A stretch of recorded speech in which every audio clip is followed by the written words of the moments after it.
Next up on the Cosmic News Network, First Contact with Joshua Pope.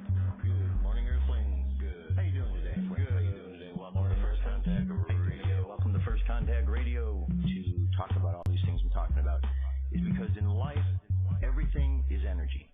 Every single thing that's out there.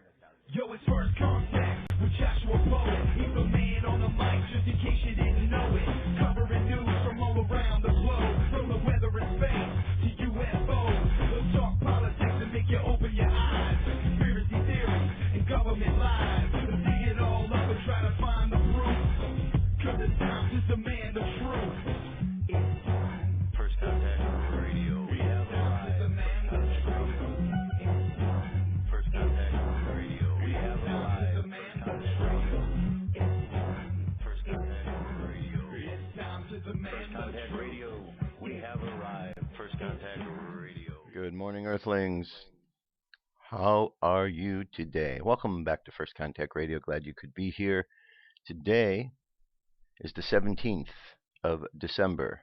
It's a Thursday. Our moon sign is in Pisces. Our sun sign is in Sagittarius. So, Sagittarius, fire sign represented in tarot by the card of Temperance. Jupiter is the planet that rules over the astrological sign of Sagittarius. Jupiter is the planet that expands. Sagittarius is all about wanting to bring the ideas of truth into the world. Fire, ideas, truthfulness, the higher self, higher learning. It's all about wanting to raise up to be a little bit more than what we are. And of course, Pisces is moving into the future with faith, not allowing the duality of oneself to push one way or the other, that we can get focused. Because with Pisces, we got the fish swimming both ways. This transformation is trying to happen, but one's going this way, one's going that way, and you got to merge them together. So Pisces is emotions. The other conscious mind is fire. So we have ideas and we have feelings under the surface. So we just need to be aware of those are the buttons that are being pushed out there today. Planetary aspects. Neptune, after midnight, came in and wanted us to look at things from a new perspective. Saturn came in, applied some discipline, a lesson to be learned. This began at 4:13 a.m. 5:19 a.m. Venus and Pluto were in a sextile, which Venus is imagination, Pluto is deep transformation. So maybe transformation to our imaginative process, the way we look at things, and so on. 7:24 a.m. we just passed this one, which is with this time, instead of having it be Venus, we've got Mercury is in conjunction or in a sextile with Pisces. So now communicating those feelings, finding a way that we want to express what is going on inside these feelings. Remember, Pisces is two fish swimming. We want to bring them together instead of opposite directions. We want to bridge the dualities that we have with us. Then as we get into the noon time, we have Pluto, and Pisces wants to apply some transformation to all of these feelings that are going on. 1:40, Venus now wants us to add back into the mix our creativity and imagination. And then finally at 5:22 p.m., Chiron and Pisces get together for a conversation. Conjunct means they're both together. So right here, they're in Pisces. They're going to have a conversation. And the conversation when the two of them get together is Pisces wants to talk about the feelings, and Chiron just wants to be healed. And so they get together and find out that maybe some of that healing can be done by processing these emotions and these feelings. So that's what's going on there. The moon today, the moon phase, is 38.8% of the way full. Tomorrow will be at 1/4 of the way there. And on the 25th, we'll be at the full moon. 5 Tevet is the date on the Jewish calendar, year 5776. The daily thought. True, our hearts, it's called mind over heart. True, our hearts are not in our hands, but our minds are. We can think about whatever we decide to think about, and therein lies our power.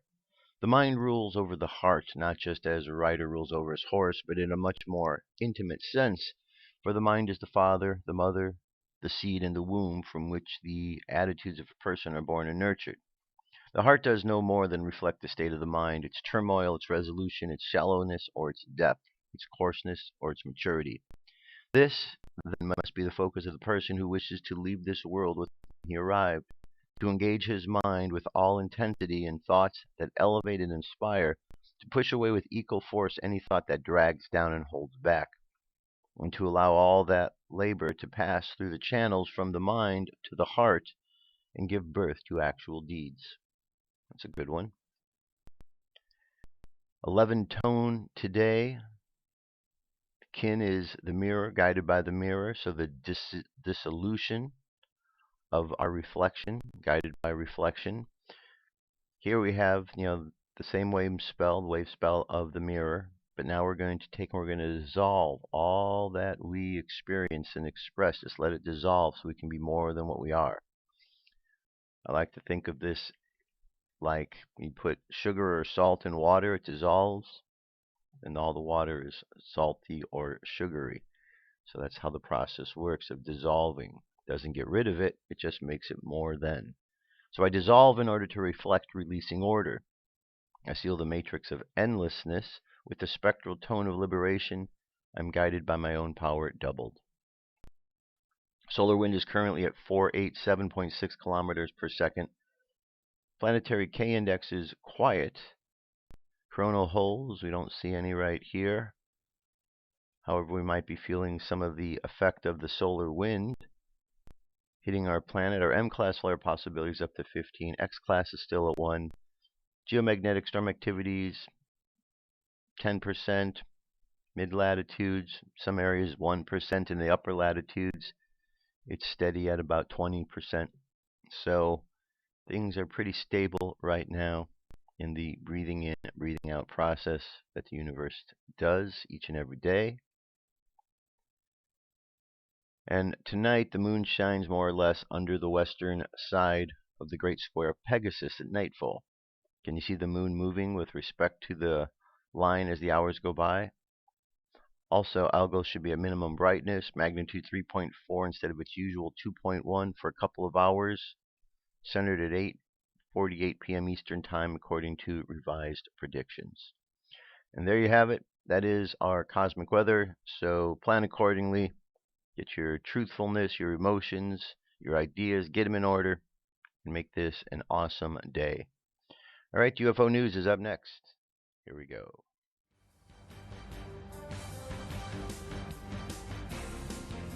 This is the UFO News with Joshua Poet. All right. Thank you very much, Mr. Bradshaw, for that kind introduction, as always. Okay, first one here. This takes us back to last month, beginning of last month. UFO in the clouds over Ontario, Canada, November 4th. Very interesting. Very interesting. Okay, nice, got a nice bright light there. So it looks like something is behind whatever this is, whatever these clouds are. It says, I find it intriguing that the person cared more about the orb than the hole in the clouds. You see, I learned that during the O'Hare UFO incident, that UFOs make holes in clouds is proven by many eyewitness accounts of the events. Also, the 90-page MUFON report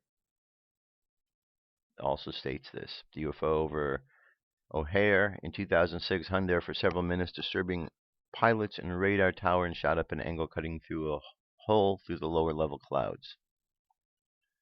The hole here in the clouds over to Canada, that's caused by a UFO lowering itself into the cloud low enough to allow the alien occupants a perfect view from above. The UFO at this time is probably cloaked like the O'Hare UFO, and you did notice that the curved cloud's cutting across it either. Okay, so here we have what the possible images. The eyewitness says, I'm always taking sky pictures, and not always, but every now and then I find things that shouldn't be there. Yesterday was one of those. I took a random picture without really focusing because I like surprises and because I like aiming at the sun and surrounding clouds, and it's hard to focus on those. I got home, connected my phone to the computer, went through my pictures. This is what I saw. Okay, so very interesting indeed. Next one takes us back to the end of November, the 29th. This is an image that was seen up by the sun, passed off as a comet just moving along. However, is that necessarily the case? It says this long alien craft was found by StreetCap1 of YouTube. Put it into negative formats to allow us to see it better. The original is red. You can see from the close-ups it is a single giant ship with a scattering of many smaller tiny ships nearby. Okay, and this StreetCap1 says he's been looking at older Soho satellite images and he found this. Okay, nice shot right there. It does look like one big long object with lots of tiny little things all around it. Okay. Monterrey Park, December 6th. Now here's one of those that, this is one where we have to look with a discerning eye. Is this real or is this not? This UFO sighting was documented December 6th, 5 p.m., just when we were packing up to go home, and just like they do, we saw one of the numerous anomalies we encounter at our meetups, and we were at least expecting it. But we put our cameras away, then Eagle Eye spots the bright object sitting high up in the sky, brighter than anything else we witnessed that day. We quickly ran into action once he called us and pointed out the rest of us. Once we spotted it, Kelly managed to get it on her film. I tried and I realized I didn't have my memory card, which is why you see me run away from my camera in haste to retrieve it in the video. Okay, so this is what they have here. I'm not seeing a video pop up. But these are the images that come from it. And again, these type of events, they do occur. People have these UFO sightings that go on. But reports come in that a lot of times what happens there is sort of deceptive, that people are just doing these to try to prove that they can do something and necessarily aren't doing anything. We have to look with a discerning eye because these kind of things are a bit throw a monkey wrench into the mix. Are they real? Are they not? If you happen to be at one of these events, let me know. I know I've gotten emails from you telling me that you have, so if you were at this particular one, give me a shout out, would you? Alright, here's a green UFO orb sighting continued to plague California. Several local residents reported seeing a UFO described as a green orb flying over Poma Valley on the evening of Tuesday, November 24th, with much slower U.S. Marine helicopters giving chase. Several other local residents, including residents on Miller Road, have confirmed the initial McPherson account. The following is McPherson's account: Tuesday, November 24th, 7:30 p.m. While sitting on the porch, my daughter and I observed a military helicopter flying about 3,000 feet ahead, east over Poma Valley. When the helicopter reached the junction of Highway 76 and S6, it turned around and flew back directly over the Poma Valley. At this time, we observed a green orb flying west over Poma Valley at 7,000 feet. The helicopter was giving chase. The green orb continued west and stopped at I-15. Then flew back east and stopped just east of the junction of the Cole Grand Road and Highway 76. As the helicopter, still flying west, approached this point, the green orb shot straight up, stopping approximately about 20,000 feet. The green orb then flew south. The helicopter turned south, giving chase. Second helicopter with no lights on followed the first helicopter. They flew directly over our house at 1,000 feet. I estimate the speed of the green orb at about 2,000 miles an hour. The speed of the helicopters at 150 miles an hour. A minute passed, and the green orb passed over our house, flying due north to its original position over Poma Valley, where it stopped. Helicopters in hot pursuit flew over our house at approximately 100 feet. As the helicopters approached the green orb, it started flying due west. The green orb and the helicopters flew west out of our sight. Half hour later, they were back. The green orb flew east, stopped, reversed direction, flew west with the helicopters in hot pursuit. It appears to me that the green orb was toying with the helicopters to be seen from my house over the Puma Valley. The green orbs would have been at least 50 feet in diameter. The green orb did not start slow and gain speed as it went. When it started from a dead stop, it instantly was at full speed. My location is just north of the Valley View Casino. I no longer have any skepticism about UFOs. We know what we saw. Okay. Only thing I wonder about is the hot pursuit, because if the helicopters only going 150 and the craft are going 2,000, that's not really very a hot pursuit. It's kind of like slow following behind. All right, then one last piece here from an astronaut named Tim Peake. It says alien life does exist, and there's a high chance that we'll find it. Major Tim says he's confident that we're not alone in the universe, and he makes an astonishing prediction. British astronaut Tim Peake, Major Tim, has predicted that humanity will discover life on another planet. The Chichester-born spaceman said he is confident scientists would soon crack the big question of whether we are alone in the universe. There is a high chance that we'll soon discover there was or is life in our solar system, the 43-year-old told the Mirror Online. I would be very surprised if there wasn't life elsewhere in the universe. There is a high chance we'll soon discover it. However, the astronaut said he didn't expect little green men to suddenly pop up from the craters of the red planet. Single-cell life forms might be found on Mars, he continued, but also suggested extraterrestrial organisms might be found on the moons of Saturn or Jupiter, some of which are thought to hide vast oceans of water. Wherever there is water, the possibility of life. Okay, so he's talking about life, but he's only talking about microorganisms. He's not talking about this, like the picture says. So, whatever. We know that there's more out there, and for somebody to come out and tell us, oh, we might discover some microorganisms. Thanks there for pointing out the obvious there, Captain Obvious.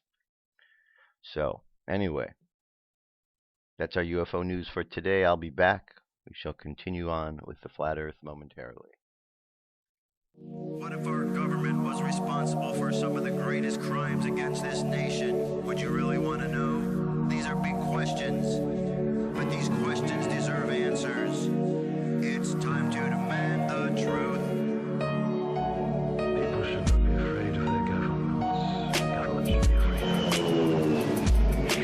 9/11 was an inside job. Kennedy was killed by the CIA. Jimmy Carter saw UFO. Answers to secrets you need to know. So wake up, wake up, wake up, wake up. Wake up, wake up, wake up.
Wake up, wake up, wake up, wake up. Wake up, wake up, wake up.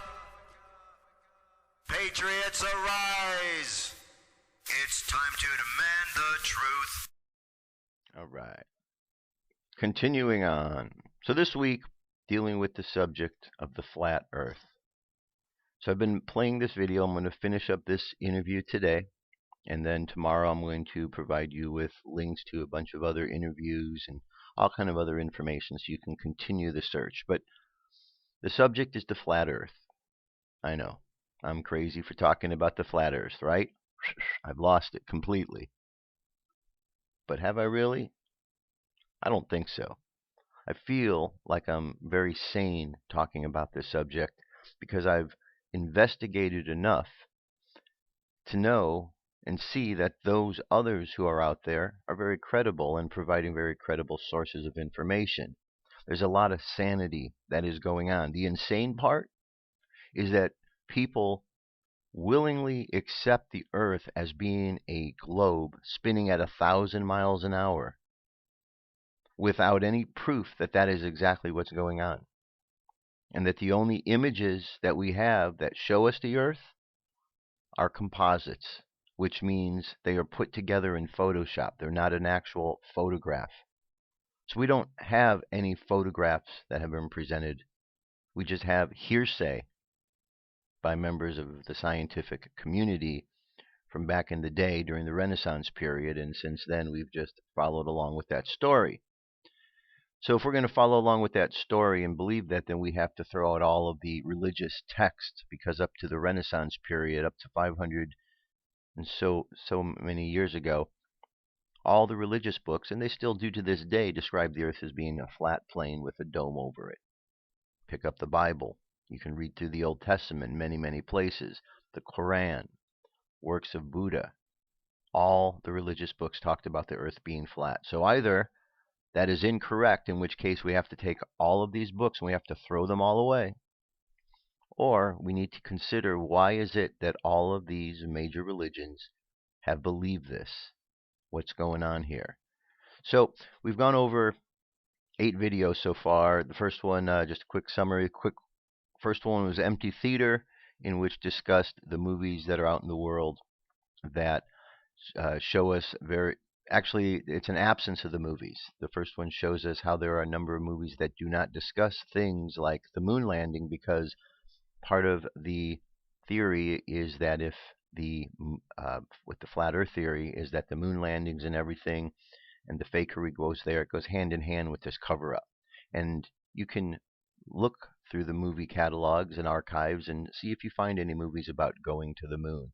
There really aren't anything out there, because if we did, we would see that the technology used would be better than what we actually see, or as good as, and it would bring up too many questions.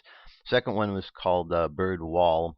It was Admiral Byrd and his missions that he kept taking, his expeditions out to Antarctica, how they discovered and made it to the wall, how they climbed to the top of it.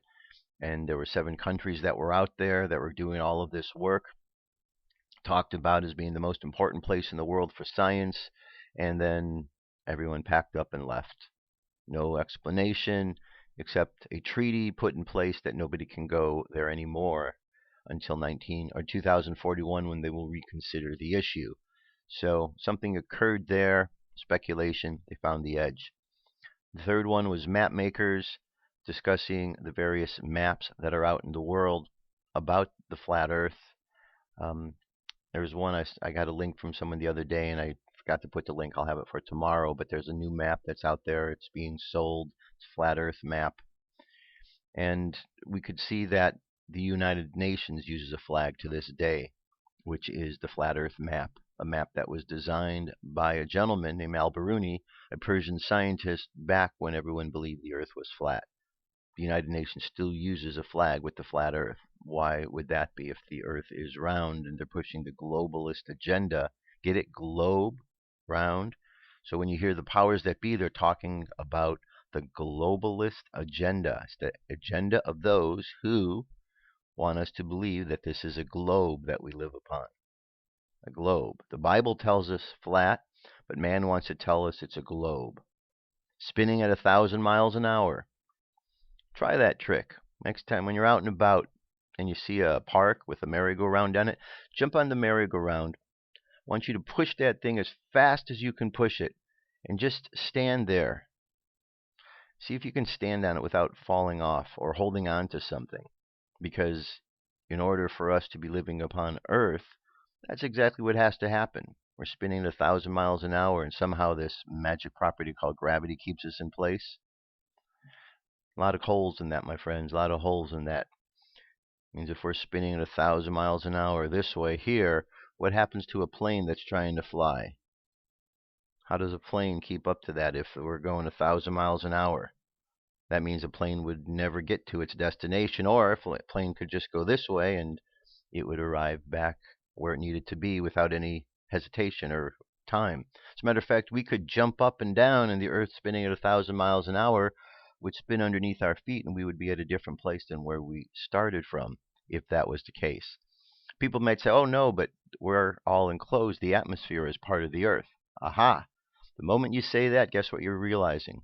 That is enclosed system that might be working together. And once you talk about an enclosed system, you're now talking about the flat Earth model, an enclosed system.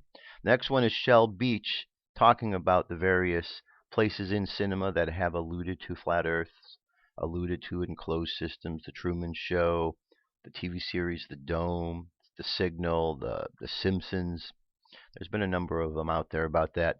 Depth perception told us and talked about how the deterrents that keep us from getting anywhere where we would discover this being a dome. Too high up, we hit the ceiling, or we lose air because we get too high up and we can't breathe. Too far out to the edges, the Antarctica, it gets too cold. The water's too salty, so we can't drink that. It makes our challenges even more difficult in order to get there, so we're not able to get there so easily.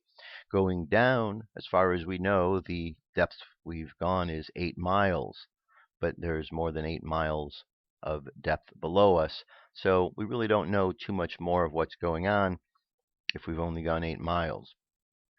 The next one, Long Haul and Magic Show, these were two that tied together, in which they talked about the routes of planes, the travel routes, being that if we are traveling and we are on a globe, that there would be ways that we could travel to get from one place to the next in a shortcut versus if it was a flat-out plane, and how through looking at the travel routes we can see that there are plane routes that are hidden.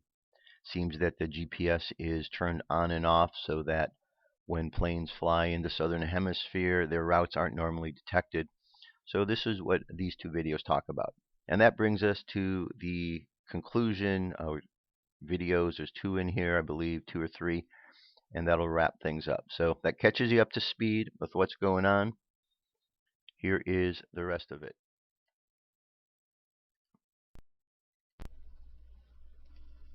Antarctica, the interior of Antarctica, off limits, is the same one who's designed this GPS system that we're following.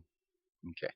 Now, on a flat Earth model, where do the hemispheres come in, and the magnetic north and magnetic south?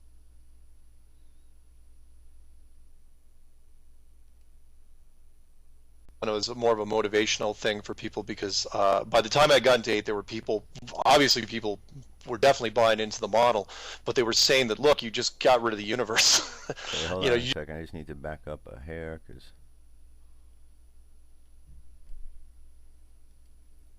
Interesting. Yeah. Okay, very good. Now we're going to get into video number 8, which we start to look at a bit more of a different aspect of the implications of this and how we, as those down here in this model, in this Earth, how we're interpreting and looking at this.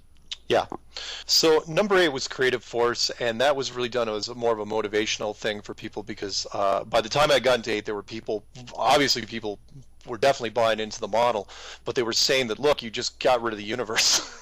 You just took the universe from an infinite place where we were just this tiny little thing to now a one-room apartment. And it's like, well, and now they've got, small world syndrome. It's like, look, it's still a very big world. and you weren't going into space anyway, so fine, it's like, so it's not infinite space, but you weren't going there, so I don't think it was that bad. But what I tried to do was give them a perspective on the good things of this world, and why, an example of a previous enclosed system, and then what we might, someone might build this enclosed system for.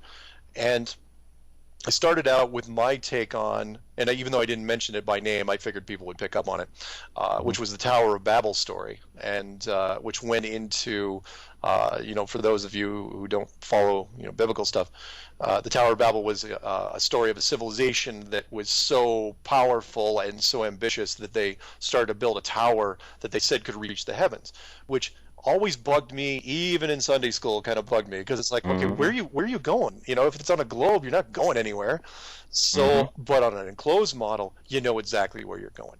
You're going to the ceiling. In fact, you even know how high you have to build this thing. And I think that's exactly what they were trying to do, was see if they could make it. And by that point, there was, people have said, well, isn't that kind of sad? They pressed the reset button, but I said, they didn't kill everybody. They just, divided the languages and said, look, that particular civilization was too good at what they were doing. They were too focused. They were too single-minded, and they apparently were quite arrogant on top of it. Right. So, and then I went into, again, just kind of to give people inspiration, I went into what I found, as far as an enclosed system, even though this world has a lot of pain and suffering and ugliness to it, there's still a lot of individual beauty that we create, most notably from the arts and the disciplines in the arts and all the things we make. And I tried to explain to people, look, everybody's a part of it. Yes, there's certain people that paint and sculpt and do all these things, but they are influenced by other people, and for every one of them, there's all sorts of people that have dreams, and everything's just stuck in their head, and they can't get it out for whatever reason.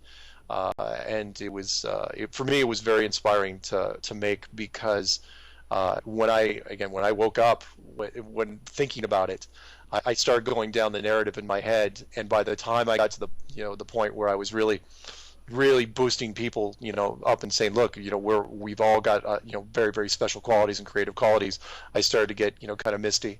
And I said, I knew that I was like, I absolutely am doing this one. People may think it's cheesy, but the response I've gotten has been wonderful from it. Right. Well, Shakespeare said, all the world's a stage, and we are merely players. Indeed. Yeah. It was the time when I really started watching these and paying more attention was around the time of the Oscars, and I had just watched everything, and then I was watching the Oscars, and what I noticed stuck out, because I saw a flat stage with a dome over it, and all these lights looked like planets and stars, and it got me thinking, wait a minute, this sounds and looks a lot like what I was just hearing described in this flat earth model. And then I started thinking about what Shakespeare said and thought, wait a minute, there's something here to this that, we kind of know, but we're kind of not afraid, we're too afraid to touch it. Yeah, you wonder if, from a creative standpoint, if there's creative influences that they're subconsciously doing this, that they're being drawn to it. Why do we have so many stages? Why are all stages like that? The flat thing with the enclosed dome, and I try to stay positive, and that's I really love that aspect of us. It'd be interesting to find out that all around this Earth, outside of the dome, you've got just seats, and someone's selling tickets, and there's people coming into the theater, and they're watching, and they're just seeing what's going on in the showdown. That would be a wonderful, wonderful thing. That'd be a happy ending. I'd buy a ticket for. Yeah, that would be awesome. Yeah. Okay, so that brings us to the next video, which is very significant. It's called Hiding God, in which God and the nature of who the creators are is kind of kept from everybody, which is really not very nice. No. The Hiding God, I initially started out as a call out, because people are always looking for, what to do next. What are we doing in the conspiracy world? It's always this loose end that nobody seems to touch. It's like, well, what do we do now? Now that we believe in this model, it's like, well, one, you do what you feel like doing, what your gut tells you. If it was me, what I would do is I would contact. First thing I would do is, because there's rules, certain things that you can catch people without using the word flat Earth, which usually gets you thrown out of the building. The first thing I would do is contact your local state or federal representatives and tell them that, look, My family flies every once in a while in the southern hemisphere, and I want to know why the GPS safety net, the American government designed, and it should be all-encompassing. Remember, GPS stands for Global Positioning System, not regional, not partial. Why is it turned off below the equator? Why when I flow over the ocean, am I at risk? Am I in danger? That's a point of debate. The second part is appealing to the corporate greed of especially this country, but any oil companies or or mineral companies, which is, look, everybody knows that the oil companies and the mineral companies can get in just about anywhere. They have unlimited resources for development, and yet they have, and there's all this money sitting under, on Antarctica, millions of square miles of resources just waiting to be taken, and you guys can't go get it, and I want to know why. People should be asking that. Look, if you work in the oil industry, the petroleum industry, this should be a primary thing. And yeah, you may not get anywhere. People may say, oh yeah, it's a question of national security, but I'd come back and say, which nation? Because apparently nobody owns Antarctica. It's the only piece of real estate in the world. Nobody owns it. So if nobody owns it, then who's telling you can't go there? Right. And again, if you're the oil company, you've got briefcases, you've got trucks full of money, and you can't get in there. I'm not buying it. Not for a second. And then the last thing was appealing to the churches, because if you were going into, if, let's say, back in 1955, 1956, you find the edge, you find the firmament, you find the big handprint of God right there, and let's call it what it is. If it's built, if it's a structure, if it was created, then creation, God, you're not going to be able to dodge that forever. Anyone out there say, well, it's an alien force field. Fine, it's an alien force field, but it's still closer to God than anything else you've seen. And someone built it. Yeah, somebody built it. And if that's the case, then a decision was made 50, 60 years ago to hide that from the church. And that probably wasn't the best move in the world. Because when it does, if and when this thing does get revealed, there is a chance, that there's going to be some backlash. And I talk about that, and we'll talk about that, in the next one. It's like there should be a temperament as far as the backlash. But every church has a vested interest in this. And that is, if you have faith, everybody that has faith, everybody that has a holy book, they want to know, not just the meaning of life, but they want to have confirmation of some sort of creator. And if that is literally something that they can find, if they could walk up to it and bang on it with their hand, they will absolutely do it. If people would have pilgrimages, they would go out to the ice with cold weather gear. I guarantee it. And if that's hidden, well, then somebody should bring it up. And there's a lot of religious people out there that I think have a right to know. And the next one, the last one of the series, number 11, is Souls in the System. Souls in the System was my attempt, and I think a pretty good one, to show people, because people kept asking, well, if there's an enclosure and we find out about it, aren't bad things going to happen? We're going to burn cities down and do all these awful things. And initially, when I was doing number 5, I thought, there's a chance. There could be a knee-jerk reaction. People could run through the streets screaming, absolutely. But the more I thought about it, the more I thought that if it was enclosed, the enclosure itself would change the tone of people. And to try to buffer people into that idea, what I used was I referenced, and it was an odd reference, but I think it worked. I used a 2004 documentary called Astronauts Gone Wild, and it's an interesting little documentary that a lot of people don't know, and I don't recommend people go watch it, because the whole premise was the reporter in question set up these fake interviews where he really tried to trip up the astronauts in the little details. He had all these lists of things he was going to go over, but what he really did was, he brought out, a Bible. And he said, put your hand on it and tell me you didn't, or tell me you actually flew to the moon. And you're thinking, well, okay, well, how well is that going to go? Because it's like, look, people commit perjury all the time, and these astronauts have been, part of the deception for decades. So what would it matter, right? Well, that was the funny thing, because the astronauts wouldn't put their hand on the Bible and say they went to the moon. And actually, in reality, it was probably the first time anyone had ever asked them that over all those years. Because why would anyone ever ask it? It's a weird question. But they wouldn't put their hand on it. In fact, most of them wouldn't even touch it. It was like this thing was radioactive.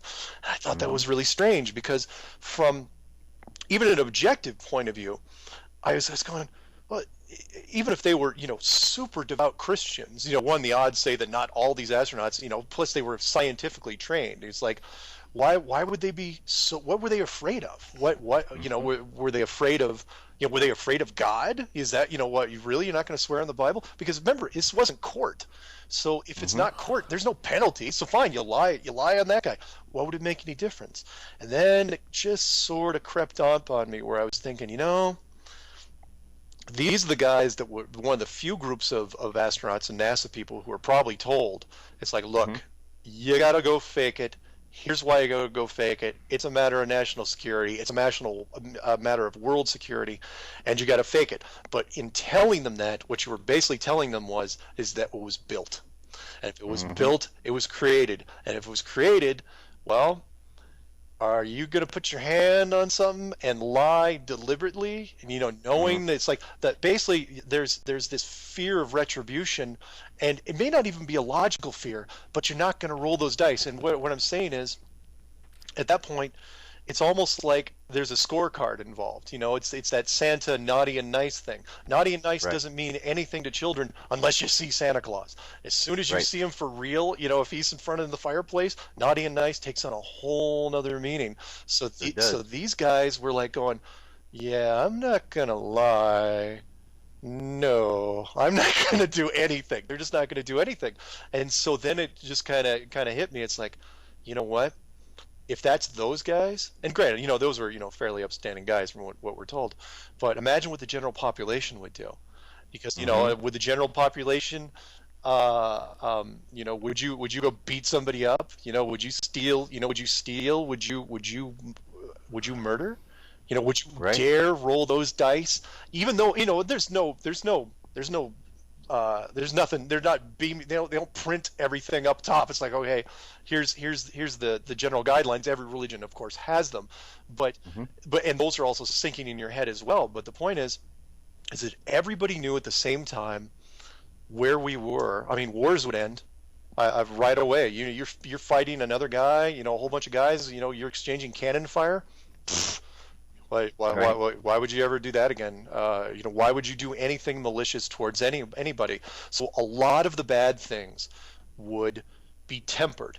And people say, well, that's restrictive. That's Big Brother. That's the ultimate, man looking over your shoulder. And it's like, well, no, what it is a reminder that you're not alone. And you're accountable for your actions. And really, why were you going to do those bad things in the first place? Which is why I put in the red light example. It's like, look, everyone's run a red light. That's not even the question. But as soon as you know that they installed a camera on that intersection, you're not running the red light anymore. Why not? Because you're not supposed to run red lights, and it's a bad idea. It's unsafe. There's bad things that can happen when you run red lights. And if it was a giant red light camera on this place, people, people can still have fun and do great things, but it stops a lot of the negative reinforcement that we pass on to people. It's again, there's, people of course will fight and do things, but I think from an objective standpoint, so much good and so much positive energy would be thrown back into our world that collectively, I think we'd look around and say, you know what, we should have never been doing this stuff in the first place. Right. So. And I think people are ready for that change, because you hear so much talk of out in the world, people are waking up. They see that there's this seems to be an agenda to remove God from things, and I think that's irritating people enough now to understand that that can't happen, because it throws everything out of balance when you pull divinity out of the mix. Agreed. So as I understand it, as kind of a little wrap-up of what I understand here, for thousands of years, the ancients believed that the world was flat. Yep. And somewhere around the medieval times, Copernicus posed the idea that it was a globe, even though they had nothing to prove Yep. it. And so we went forward from that point with this assumption that the world was Yep. round until it got to the point where Admiral Byrd in the 50s started discovering and exploring Antarctica, and it's believed that they found something of great value there that was going to provide the world with years worth of resources. There were many countries that were involved with this process to help feed the world with these resources, Yep. and then suddenly, for no reason at all, they just stopped. And Antarctica was made off limits by the military industrial complex, who was the same one who created the GPS system and shows us the directions of where things go. Yeah. And so now here we are at a time where it's somewhat taboo to look at these subjects because we've been conditioned not to look at these subjects. Yeah. But somewhere in our collective unconscious, we understand something's going on because we see this theme popping up in movies all the time, and we seem to understand that there's something more out there, which brings us to where we're at. And the questions that are asked people, I know, what's the meaning of life? And if we really address this issue, Yeah. it seems like it would really address that question. The meaning of life is much bigger than any of us could possibly imagine, and that would certainly solve that question about the creator, because now we'd all be questioning who made this structure, because it certainly wasn't man. Agreed. Okay? Yeah. All right, so, well, I never thought I would find myself being a flat earther, but here I am. Good for you. Here I am. So, any final thoughts, or Just you for those out there, and I know, again, there's going to be skeptics, but Mm. just try to get your head around it for the smallest fraction. Give it 60 seconds. And if you still think it's absolutely impossible, then again, ask the question yourself. It's like, how do you know? How do you know? Because you know, right? Exactly, because we've got NASA's the only source that we are shown, and NASA we know has faked so many things. The National Association of Space Actors, Yeah. they just fake things, and we believe them and go on with our lives because we can't be bothered. We're too busy. Yeah. We have to work. We have to go to this. We have to do that. Yeah. If And, you don't have the picture, if the picture isn't taken, in the late 60s, how do you prove this? Right. How do you do it? It's a big story, and hopefully more people are going to really kind of explore this and use their critical thinking, which is so important. And it sounds like from the response you're getting that that's already starting to happen. Yeah, everything's been really, really positive. And again, that alone is shocking to me. I thought I would get hate mail. I have still yet to get a single debunker that has gotten on me either by the phone or email, because I put my phone in email and everything, my home address is on there. You can drive to my house. Yeah. And no one has said, this is why it's a globe. Here's the proof. You're wrong. Shut up. No one's ever said that. And Right. granted, it has not been out that long, but you would think, given that I covered so many different topics, that someone would take something. And the closest I ever got was the long haul, number 7, where people were saying, oh, well, there's nonstop flights, so you must be wrong. And then I said, oh, yeah? Here's what I think of your nonstop flights. They don't exist. Or they exist, but they're vanished. So, yeah, somebody find something. Come at me. Yeah, Right here. and we see examples, when we hear about planes disappearing, it kind of confirms that there's something in place that can make a plane disappear by just shutting off some sort of system. Yeah. Oh, yeah. Yeah. Exactly. Awesome. Mark, thank you so much for being here. I hope more and more people tune on to this subject and really explore it, because it's definitely a subject worth exploration. Thank you for having me. It was my pleasure. All right, there you go. That is the full interview that I did with Mark earlier this year. One little behind the scenes bit of info about this interview that I found impressed me. Sometimes when you do interviews with others, sometimes they have tight schedules and they want to talk about something, and you can often tell someone's commitment by how willing they are to talk about a subject.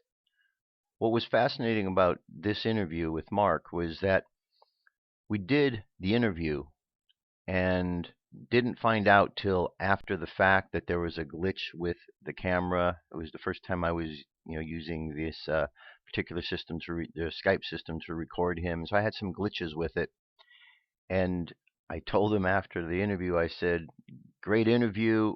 Unfortunately, it didn't record." He had a schedule and a busy day, and he decided that he was going to put things off to redo the interview again. And so we took a 5-minute break. He took care of a little bit of business. I went ahead and made the corrections that were necessary, and we went, and the interview you saw was immediately done right afterwards. So I just thought that was very impressive that he was willing to continue to deal with the subject and not get caught up in all of the challenges we had, which in my mind tells me how serious someone is about a subject. If he really wasn't serious about this, he would have told me, "Oh, well, too bad, take a hike," but he didn't. He embraced the idea. He wanted to get this information out there, and I think it's well worth. Everyone should take the time to check this out. Check out this information. So tomorrow I'm going to have some links. I'm going to talk about some other things, wrap it all up. If you have any questions, please send them across, and I'll see what I can do about addressing any of those tomorrow. And tomorrow is not the last day we'll ever talk about this. If we need to keep talking about this on and on, we'll do so. Because it's, in my opinion, one of the big, big conspiracies that is going on. All right, here, a few more things here. Here's an article I wanted to bring to your attention. 30 challenges for 30 days of greatness. Something that we can all do. This is by Mark and Angel.com. Mark Chernoff. Everyone thinks of changing the world, but so few think of changing themselves first. So how disappointed will you be when you get to the end of your life and discover that you were made to be great and all you did was wait around? Well, it's time to get present, challenge yourself, change things for the better. So here is 30 different things that you can do. It says when a new day begins, challenge yourself.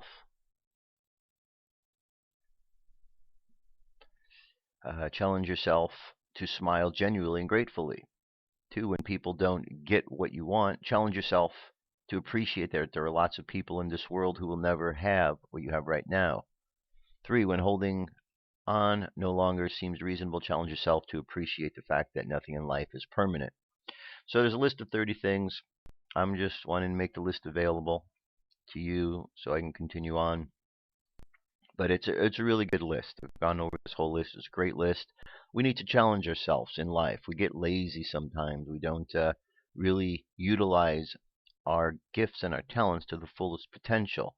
And so I think it's always good to challenge ourselves. I like to challenge myself as much as possible, especially when I find that I'm starting to get a little bit lazy in some things. And it's always good because then we get kicked out of that phase, that, lethargy or procrastination phase or whatever it is.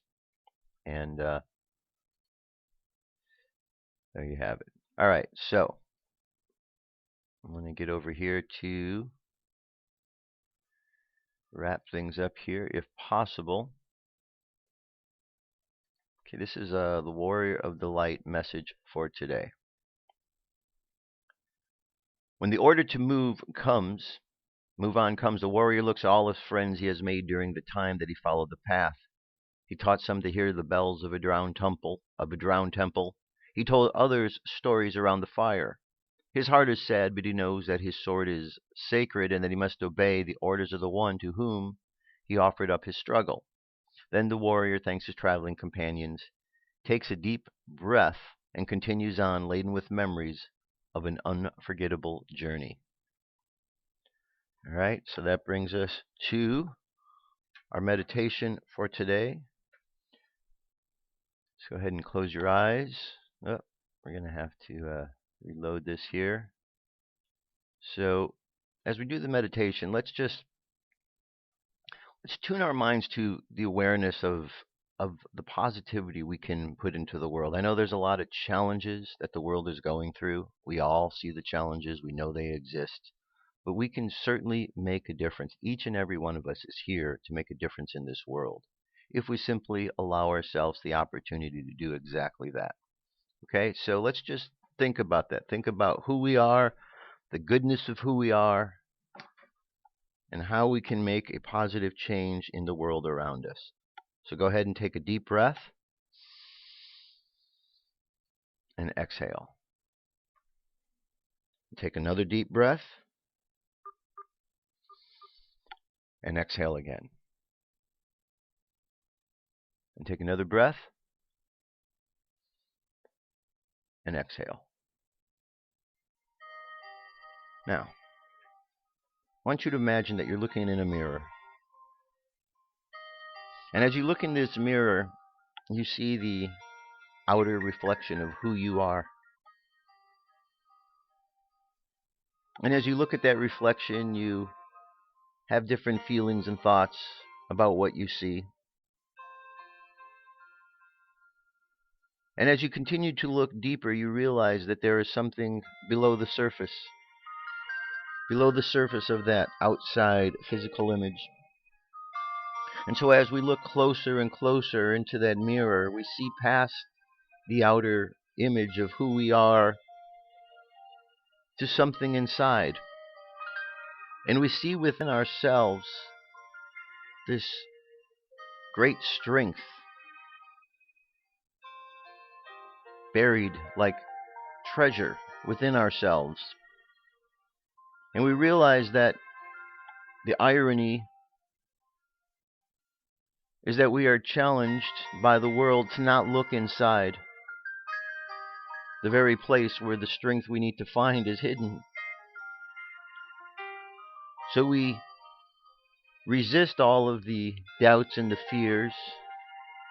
We stop listening to those who tell us to not turn and look inward, and we look in, and we see that strength.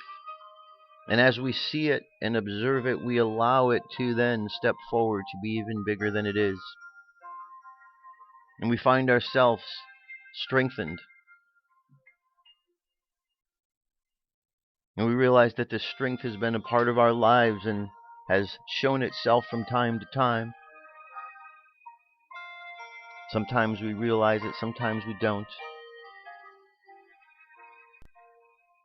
And as we observe it and allow it to shine brighter, we feel as if we can accomplish anything we set our mind on. And so we move through the world expressing this strength, not in an external show of force, but through a confidence and a faith in the power that flows through us. So we move through the world with humility, humbled by this great strength that we all have, knowing that as we share this with others, we all become stronger, and our light shines brighter. So let's just imagine walking through the world and just quietly letting our example of strength shine into others' lives, that they too might find strength. And one by one, let us imagine people on the earth sensing this strength and stepping up away from their doubts and fears. And let's imagine one by one people of the world standing up in strength, completely fearless and trusting in the higher power that guides us all. Let us find that in this strength we find the unity that joins us all together, and we realize that all of the things that we think separate us are simply illusions. We realize that our battles over the great Creator are really battles over our own understanding of who we are. And as we understand ourselves more, we understand the creative genius that was involved in bringing our lives into reality. And through this, we appreciate each and every individual for who and what they have to offer. And with this great strength, let us just imagine that we are able to overcome any of those who are intentionally trying to put doubts and fears into the world. Imagine that their doubts and fears bounce off us like bullets bouncing off of Superman, or ricocheting off Wonder Woman's bracelets. Let's just imagine this great strength that we have, that we may use this strength to change the world for the better. Heavenly Mother and Father, thank you for the blessings you've provided to us this day. Thank you for the love that you share with us and the strength that we have available, that we might share and continue to grow stronger as a people, that we here on planet Earth might understand the divine purpose for which we all have arrived. Let the unconscious mind continue on the journey now, just sending out strength into the world. And let's bring the conscious mind back to the present moment on the count of 3.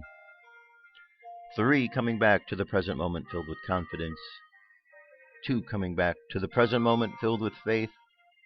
And 1 coming back to the present moment happy, healthy, and whole. Happy, healthy, whole. Take another deep breath. Exhale and open your eyes.